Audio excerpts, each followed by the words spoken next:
Warning, the following video contains a girl joking about a serious situation. It's how she copes, so get the f over it.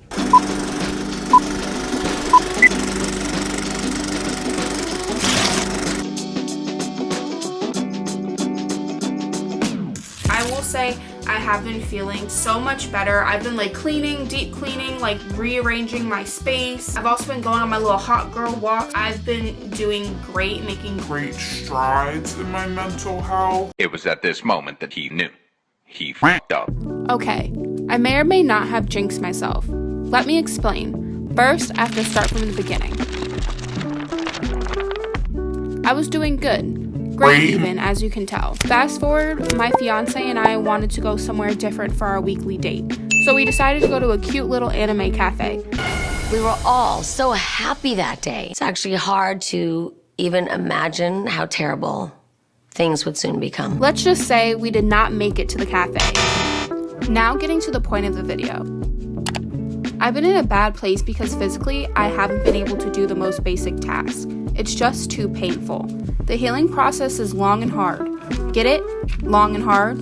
Just like, but after countless doctor's visits, physical therapy, and rest, I'm able to move my body a little bit more. Since I haven't been able to move, I basically haven't had a routine and it's been driving me insane. After so long without a routine, I kind of don't know where to start, so I decided to go to ChatGPT for help with a new, healthy morning routine. I know. I hear your concerns about a world filled with AI. But since AI depends directly on data that someone has to input to a machine, let's just say I think we'll be fine. We are good. You're safe. So come with me on this journey of trying to get my life back together and create a new, healthy morning routine.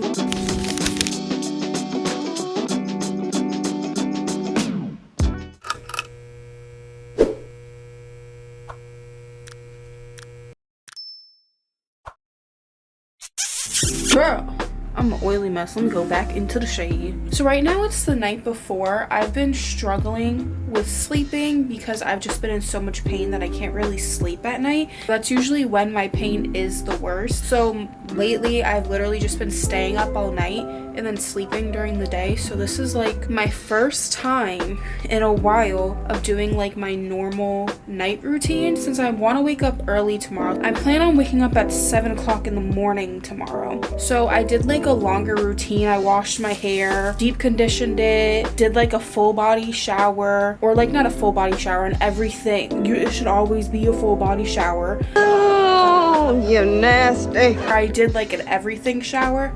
So I made sure like my night routine was going to be extremely long and tiring. So hopefully that helps. I will see you guys in the morning and let you know if it actually worked.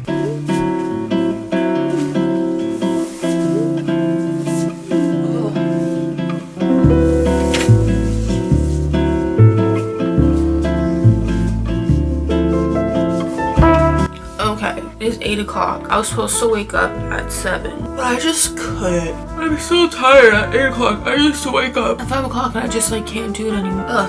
I wanted to go into my plans for the day.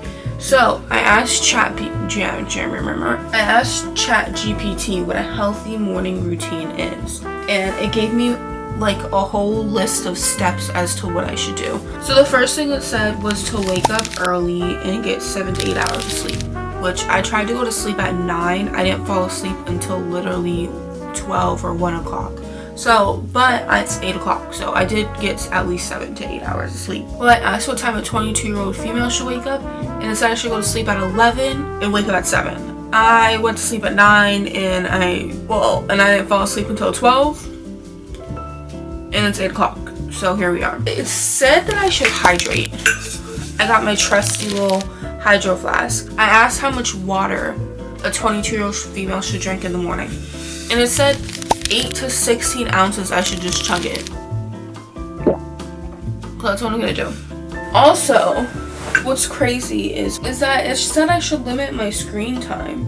So I'm gonna try not to like go on my phone. So I'm just gonna like sit here and chug my water. This is my life. I feel like chugging water on an empty stomach is actually one of the most disgusting things a human being can do. So gross. Ugh. I'm gonna say that was 8 ounces.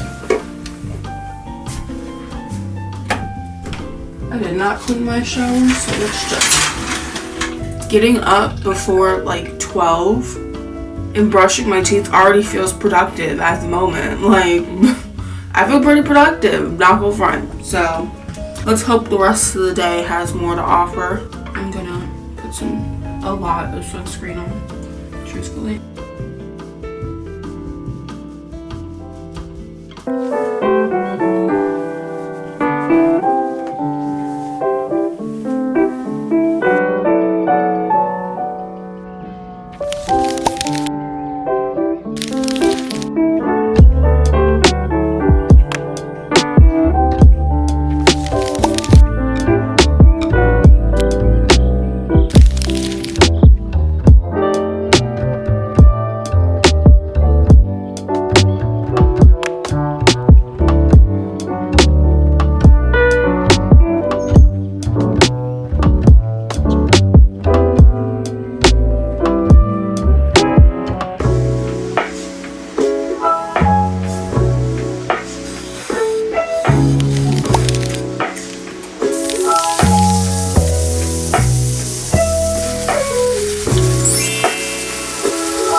So I'm done with my breakfast. I actually skipped a step. My goal was to like do verbatim like what ChatGPT was saying, but I got real hungry after my walk. So I'm gonna go to the next step, or the step that I skipped, which was mindfulness or meditation. I was kind of like confused about mindfulness and meditation. Like, this is the definition that it gave. It said, spend a few minutes practicing mindfulness or meditation to center your mind and promote mental well-being. Focus on your breath, observe your thoughts without judgment, and cultivate a sense of calm and gratitude. I feel like it kind of told me what to do, but it was also very vague in a sense. So I actually asked a question because I was confused about it. I said how to practice mindfulness, and it gave me a 9-step process of how to practice mindfulness.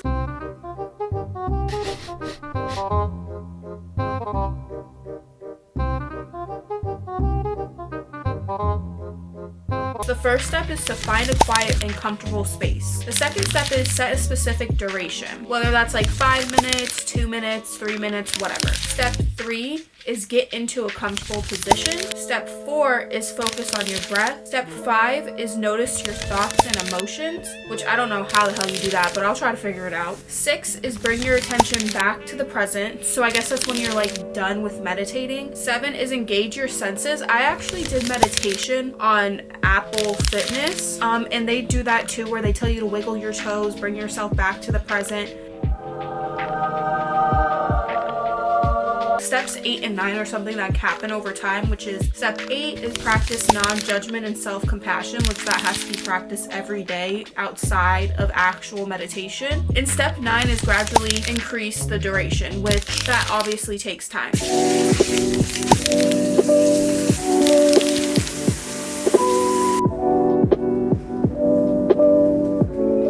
I've been having issues with my skin. I had an allergic reaction to something, and I think you saw it in my last video. That wasn't even the worst of it.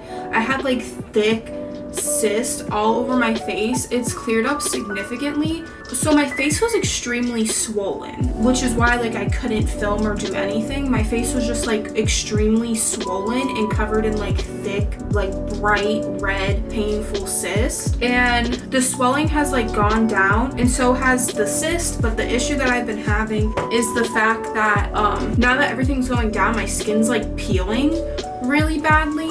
inside my nose is where it's worse. My like T-zone and stuff. So I asked ChatGPT like a skincare routine for a 22-year-old female who has dry and flaky skin. And it gave like a very detailed skincare routine, so I'm excited to try it. I don't know if you could see the peeling. You could see my mustache.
Glossy purple.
That's it for the morning routine that ChatGPT picked out for me. I'm going to start my day and start my work, and then at the end of the day I'm going to let you guys know how I feel and if I feel like this is a routine that I'll continuously do. Do you see Chloe staring at me? I'm going to see if I can zoom in. Are you staring at me?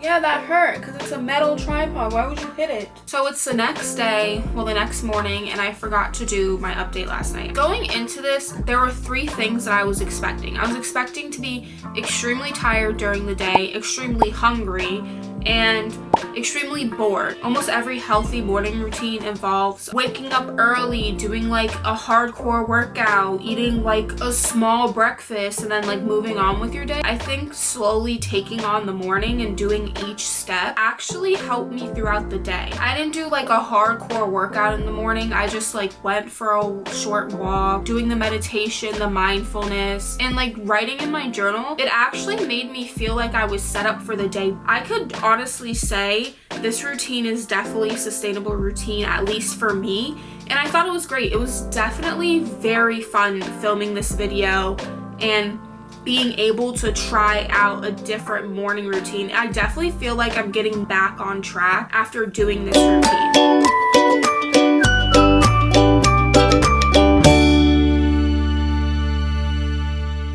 So now I'm gonna do my mental health update. My last video that I made, I did this and a couple of people commented on how much they like it. Honestly, if one person commented on how much they liked it, that would be enough for me to do it again. So I'm gonna start incorporating these mental health checks just so, like, I don't know, so we could create like a safe space for everyone to talk about how they've been feeling. Lately, I have been struggling. I've like made jokes about it in the beginning, but I do genuinely feel like I jinx myself by saying like, oh, I feel like I'm doing better. After the accident, every day is painful and stressful, and that's just how it's been. I had a routine that I genuinely enjoyed, and I can't even physically go for a walk. Yeah, I can't even physically go for a walk for even 10 minutes. Truthfully, it just hurts too much. Even sitting in this chair, I'm probably gonna have to like go lay down after this because it physically hurts. I can't even sit in a car. So I've been struggling with that. I definitely can't bend down. I mean, I can't do